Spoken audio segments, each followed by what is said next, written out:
It was a warm and sunny day in September. That day, we got out of school early, and Colin, Chad, Steve, Frank, and I were all going to go out to eat lunch at Pasqualle's in Vanderbilt, Maryland. We had third lunch shift in school, and we decided to ditch the rest of class for the day, even though Colin and I both knew that our teacher would not like it, with us skipping class and all, obviously. Man, who gives a fuck? It's gonna be lit, G. You will see. I'm more of an Italian chef myself. Man, I'm gonna put these motherfuckers to shame. We'll see, bro, said Chad, are now arguing with Steve. Though really Steve's the one arguing. Papa Dowalski is definitely an Italian chef himself. He always made the best protein pizzas. I knew this was false because Chad always claimed about how his pops was a barbecue guy and not an Italian pizza guy. Anyway, enough of that. We hopped in the car and headed into Vanderbilt for Pasqualle's Pizza. Alright, boys, what can I get y'all for lunch today? Said the waiter. I'll take a broiled hoagie sandwich, said Chad. Man, I want the old ass shrimp pasta. Give me some of them garlic knots, too. Yeah, man, I'll have a cheese, triple cheese. You want triple cheese, too? No, Frank. Are you sure you want to get that? But Frank was insistent, taking the triple cheese platter. We all knew what that meant. You see what that means later, though. Anyway, I got the shrimp scampi, and Colin got a meatball sub. But man, why always get the most cheesy fat ass shit? I just like the way it tastes. What the fuck? It tastes like shit. It'll be too hard on Buzzman now, Steve, bro. Cheese is dairy, and dairy always has protein in it and calcium for the gains, said Chad. I already knew that Chad played football, and he liked to lift weights and work out. This was questionable, though. Even though he had a great physique and a great body, his physique was a little off in a way. I'm sure it was nothing, but he works out a lot. It's a lot of protein, so, no, whatever. Anyway, our food came next, and we dug in.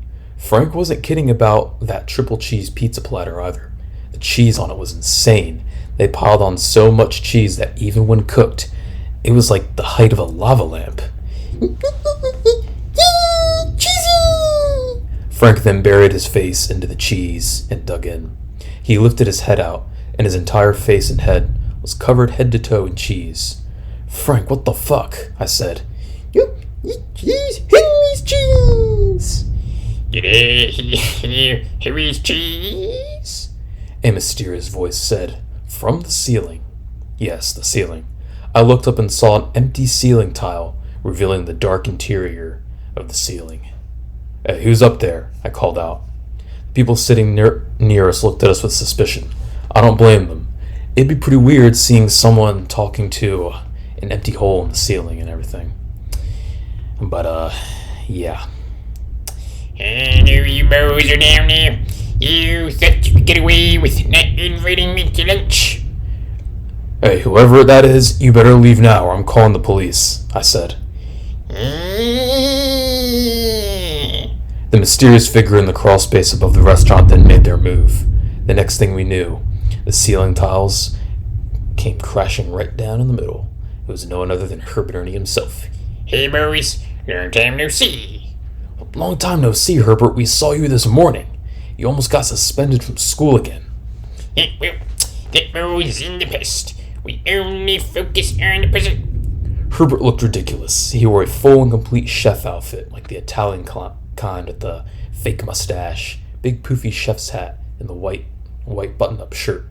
He had a spatula in his hand and a bottle of pasta sauce in the other. I had no idea what he was intending on doing, but I did not want to stick around to find out. However, before we could leave, Herbert blocked the exit. Even so soon, boys? He inquired. Herbert, get out of my way now. That is possible only to you, and it is my sole honor and duty to delight this restaurant with my special sauce.